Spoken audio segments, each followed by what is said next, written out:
السلام عليكم، أنا عز محمد، وده الدرس الثالث للربح للمبتدئين بالتسويق بالمحتوى على بنترست. وكمان النهاردة هناخد تمبرال وهناخد ريدت معانا عشان نتعرف على كل المنصات اللي عليها ترافيك. يعتبر ترافيك مجاني، مش محتاج حاجة تدفع فيها، وكمان هيبقى عليها جمهور مستهدف وجمهور أجنبي، عكس بنترست فيه جمهور عربي عليه. فإحنا هنشتغل على التلاتة، هنشوف هنسوق ازاي، نشوف الأفكار اللي ممكن نعملها وهكذا. تعال ايه ما نطولش وندخل في الشرح على طول. أول حاجة أنت ممكن تسجل بأكاونت من تمب ميل على بنترست وعلى تمبر وعلى ريديت. التلات أكاونتات إن أنا أعملهم كلهم بأكاونت من تمب ميل. أول حاجة عشان هنا هتخش على شاهد التحليلات. يعني انت لو عملت الاكونت الاول، اول حاجه تعملها تخلي الاكونت بتاعك ايه، مدير اعمال منشئ محتوى، وهتكمل باقي الاعدادات وخلاص هيفتح معاك. هتنزل اول بوست هيبقى بالمنظر ده كده، هتدوس اطلع على عشان يفتح لك الريتش بتاعك وصل فين والنقرات والكلام ده كله، التحليل بتاعك. هتقول شهر تحليلات، ده عشان يجيب لك كل الحاجات الريتش، يقول لك كل البوستس اللي عندك ايه بكام وايه اللي حصل وبتاع الكلام ده كله. عشان نشوف الترند هنخش على اتجاهات بنترست. أنا الأكونت بتاعي عامله فرنسا، ده عشان إيه، أوريك برضو إن أنت ممكن تشتغل على أي بلد تانية. هنا بيقول لي ده أول التغييرات شغالة حلوة يعني. في هنا عندي الاتجاهات الشهرية، أوتفيت شغال شهرية. أنا عامل أكونت عامله كلوزت وبتاع فاشن وبتاع، عشان أقول لكم برضو يعني ممكن تشتغل بكذا حاجة، كذا اهتمامات. هنا هتحط الاهتمامات برضو. والله أنا عايزه أزياء رجال. أقول لك البورد ديت مهتمين بالكلمة ديت ومهتمين بالكلمة دي ومهتمين بالكلمة دي ومهتمين بالكلمة دي.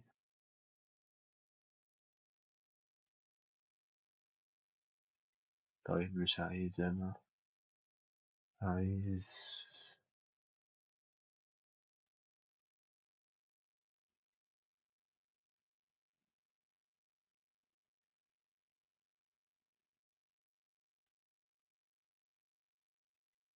عليهم تغييرات بتحصل.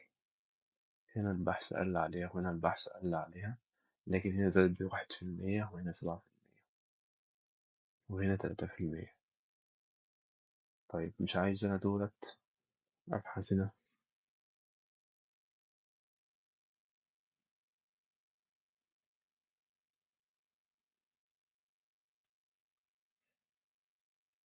outfit اهيت outfit idea outfit أيوة معرفش يعني print maps outfit summer. احنا خلينا على السمر.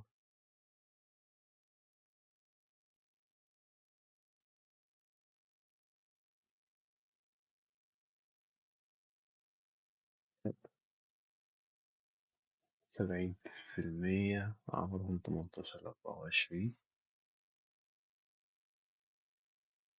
دي البورت، الناس المهتمة. طب ممكن ناخد جنبيها نقارن مع سمر كلوزز أو سمر أوتفيت. هنا 90%، 69%، ولكن الجمهور هنا أكبر شوية، 93 وهنا 87. هنا نسبة 20 ل34 هنا أعلى. دي البورد بتاعتنا ودي البورد التانية. ناخد حاجة تانية ممكن نقارن معاها.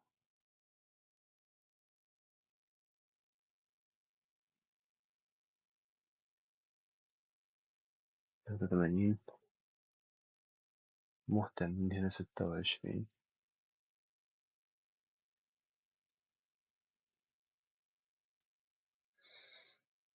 يبقى إحنا فهمنا كده. هنا مش البحث عليها أوي عالي، لكن هنا البحث على outfit summer البحث عليها عالي.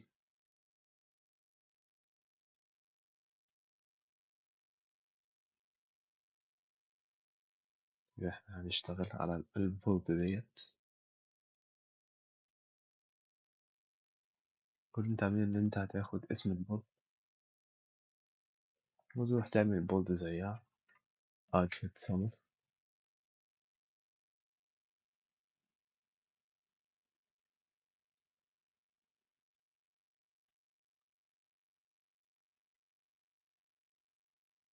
زي ما أنا هعمل كده outfit summer 2024. يبقى أنا عملت كلمة جديدة وأبدأ إن أنا أنزل فيها صور وأعمل ريبن وأنزل، يعني آخد شير وأحط في البورد دي، وهتنزل فيها فيديوهين تلاتة أنت اللي تكون عاملهم متكونش جايبهم من أي حتة. وما تنزلش صورة من بولد تانية أنت اللي تنزلها، عشان دي بيبقى فيها حقوق ملكية، هتلاقي الأكونت اتقفل. فأنت عندك كانفا ممكن تعمل الصور، حتى لو هتستخدم الطريقة المجانية اعمل صورة مش مشكلة.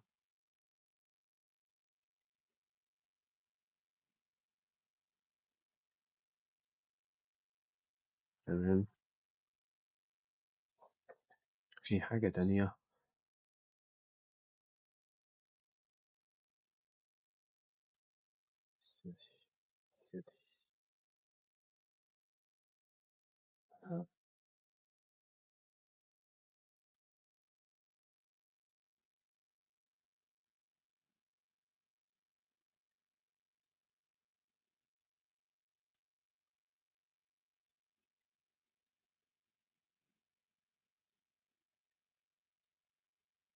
هنا لما تنزل هنا تحت هنا كده خالص هتلاقي بنترست في موقع زيادة في بنترست 2024. هتدوس عليها هيدخلك على براوزر تاني، اكسب براوزر ترندز. هنا كل حاجة المتوقع تزيد السنة ديت. دي بوردات اتعملت ممكن هتزيد، يعني بيقولك في احتمال.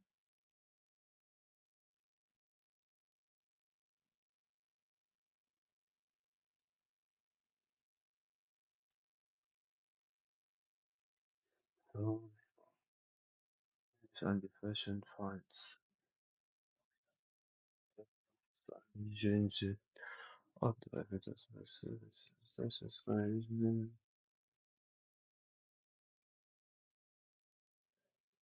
ماشي. يعني هنا بيبقى فيه ديكورات، ده احتمال إنها تزيد ديكورات وسمر أوتفيت وبتاع.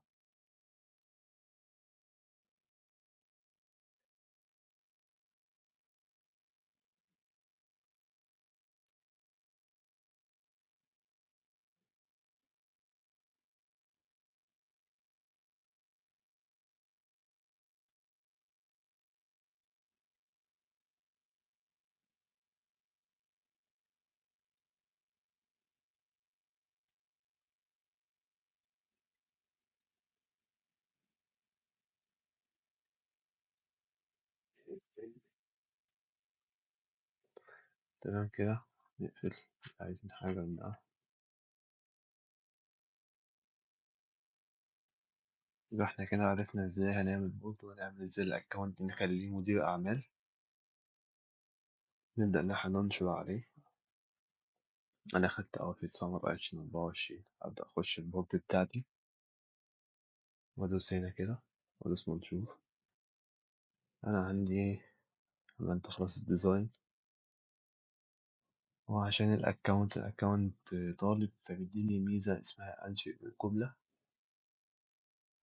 لما بنشئ الجملة بيديني مثلا أنا جبت 50 نصيحة، جبت 100 نصيحة من شات جي بي تي أو جوجل جيميناي.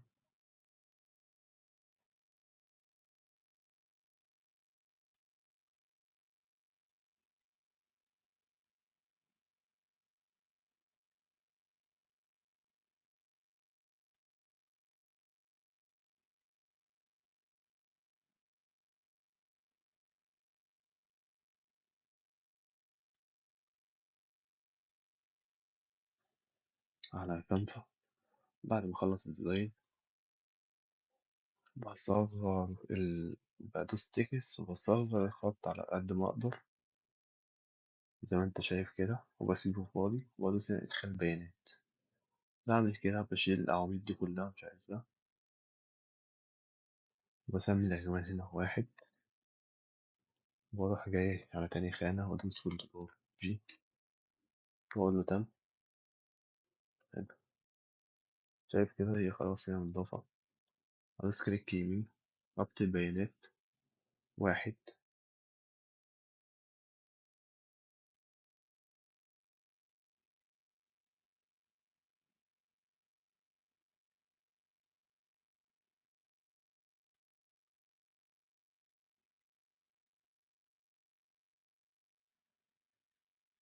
إن أنا هنشئ 37 تصميم. هتستنى دقيقة بالظبط وهتلاقيه فتح لك البراوزر تاني وفيه كل الديزاينات بالكود اللي انت جبته بتاع التبس. لو انت شايف ان هو صغير قوي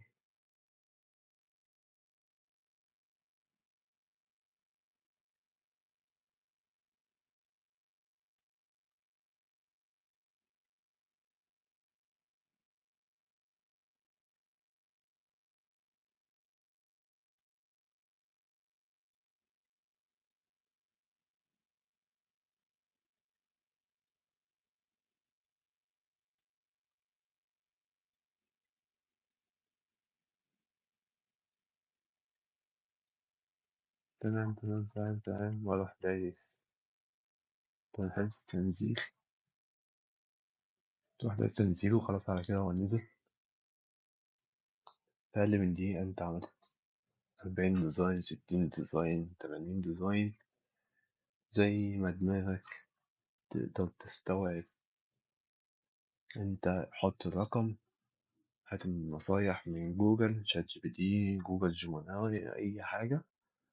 حط 50 نصيحة، حط 50 سؤال، حط، اعمل أي حاجة في دماغك. يعني لو مش عندك فكرة قول له اديني فكرة.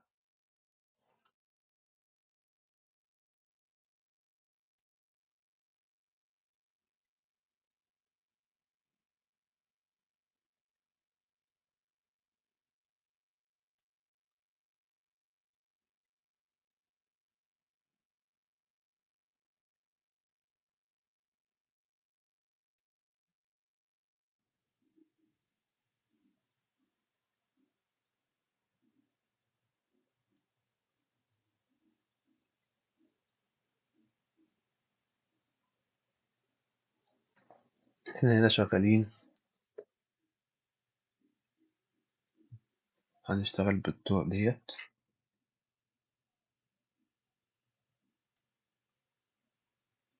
وهنشتغل بالطرق ديت.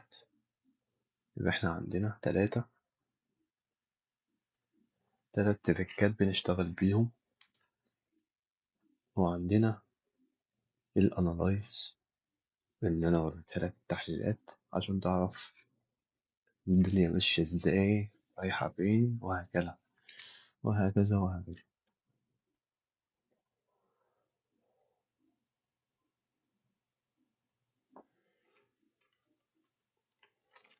أقول مثلا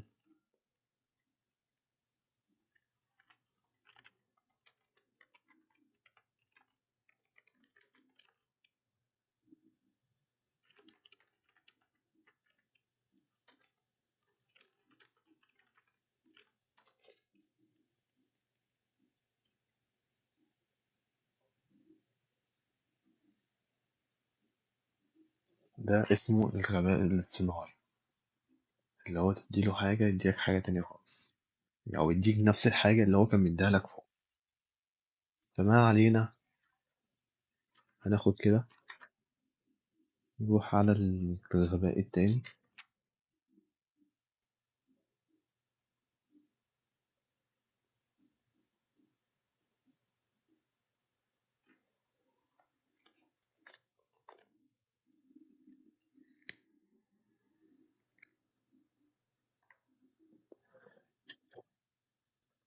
شات جي بي تي قادر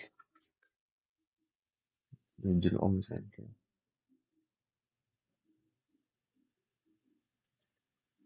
بص هنا، اداني العنوان.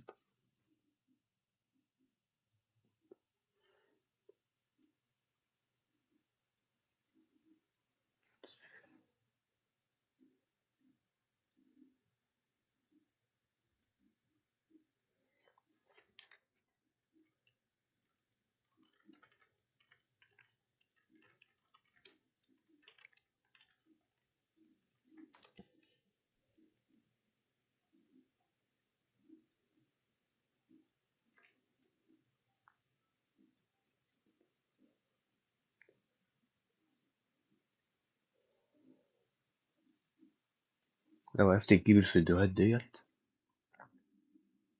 من انستا وتعدل عليها جامد قوي، وتحط لوجو وتحط اليوزر وتظبط، بحيث ان انت لو حد بلغ عليك ما تاخدش حقوق ملكية فالاكونت بتاعك يتقفل. يبقى يعني كتر خيرك قوي، هتجيب معاك على بنترست.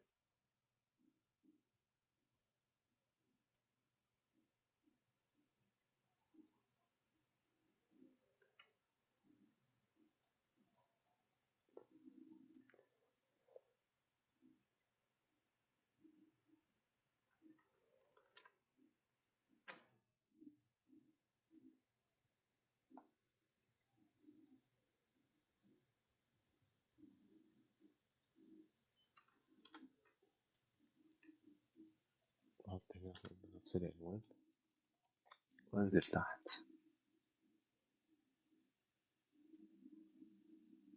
هجيب شوية نصيحة نحطهم في الوصف.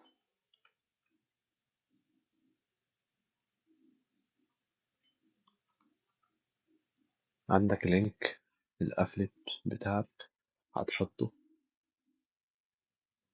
إذا كنت شغال على أي موقع أفلت، أمازون، علي بابا، أي حاجة اللي أنت شغال عليهم بتحط اللينك. التكست بتاعتك وده البورد ديت عليها بحث.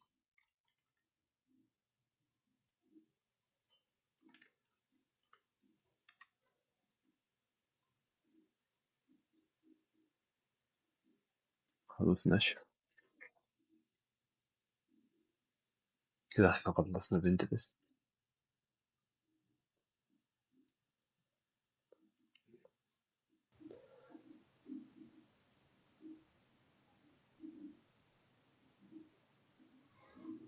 ده تمبرر، انت شوف ده مش ويب سايت، ده تمبرر عادي جدا اهو.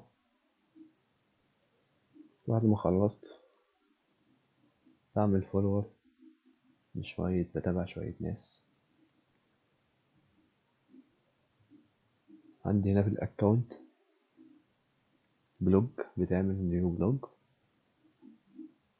تايتل، بلوج نيم بتاعتك اللي هو هيظهر في السيرش هنا.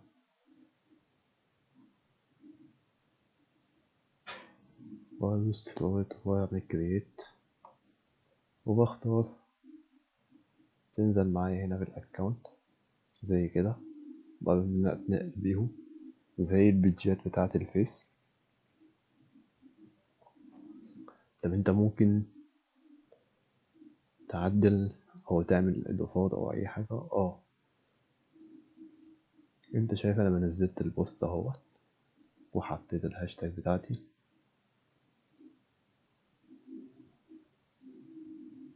والهاشتاج دي كانت من شوية عليها ترند.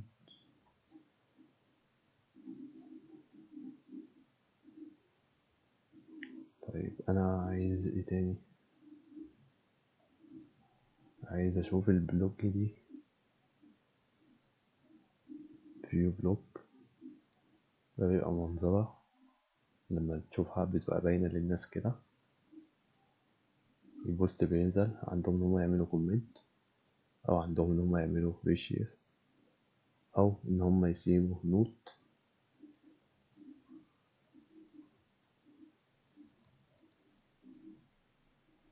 ممكن هنا اضيف اسك زي ما اضيف كده. هنا ممكن اعمل شير. ايه تاني ممكن تعمله؟ ان هم يخشوا على الويب سايت.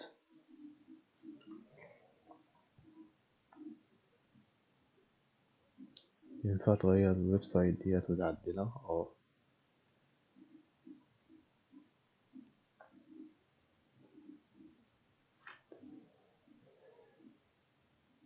ممكن تغير الالوان عادي جدا بتاعة البلوج، الخلفية اللي هي البلوج اللي احنا كنا فيها.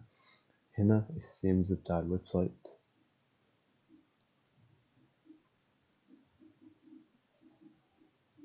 شبه بتاع التويتر اللي بتبقى الويب سايت.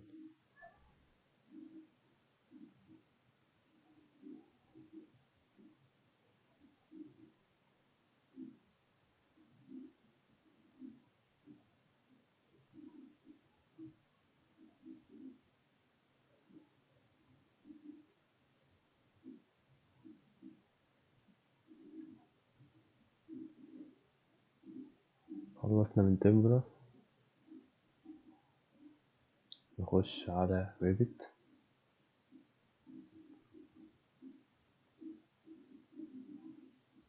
عمي الغفور عبد ملك الفاشن،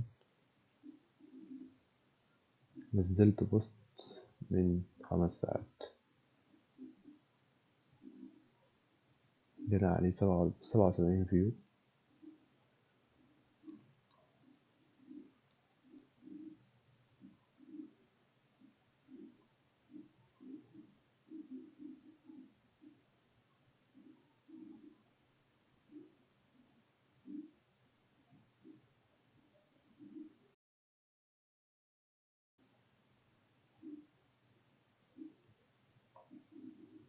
يعني البوست ده أنا منزله على البروفايل، ما عنديش ولا فولور ولا أي حاجة، بيجي فيو.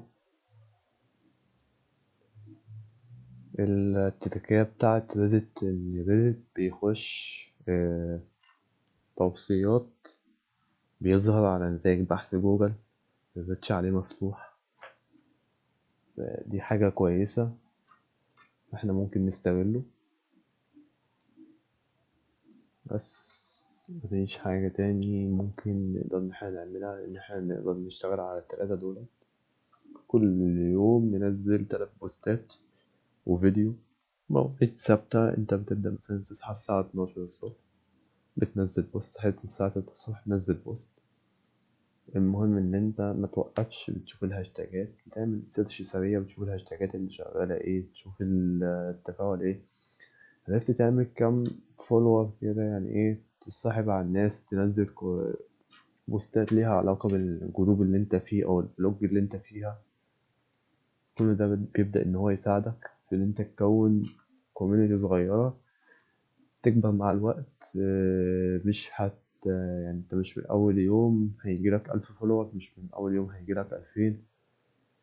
لا، يعني هي بالوقت. يعني بوست زي دوت 2022 واحد لسه عامله يعني ريشير تاني، يعني انت فاهم، واخد 61,000 نوتس، يعني البوست لسه شغال. تعال نبص على الترافيك بتاع التمبلر. الترافيك عليه في اليوم بيدخل 172 مليون، 179 مليون واحد بيخش على البيدج. تعالى بص الكلمات. اليوم الواحد في واحد، يعني في 100,000 بيبحثوا على التمبلر بس.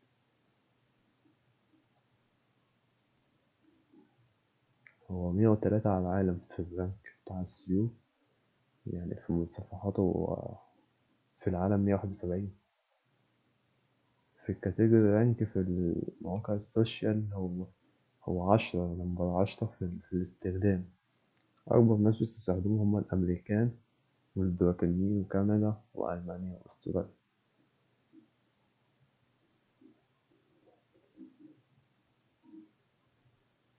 في ناس يعني حافظة اللينكات بتاعتها، وفي ناس ربطهم بالسوشيال، في ناس بيفتحوه من الإيميل لما يجيلهم إشعار في الإيميلات بيفتحوا، وفي ناس بتخش على جوجل بتسرش.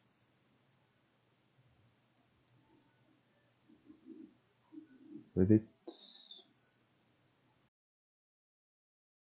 بس يعني الشرح كده خفيف.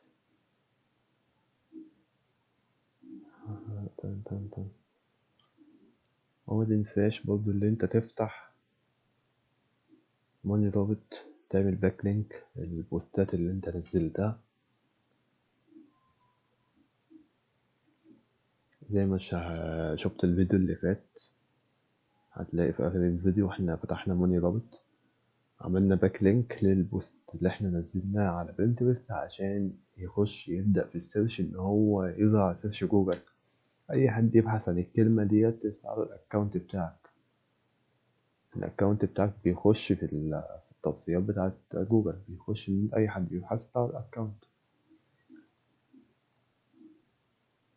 بس كده، نشوفكم في الشرح اللي جاي، ومع السلامة.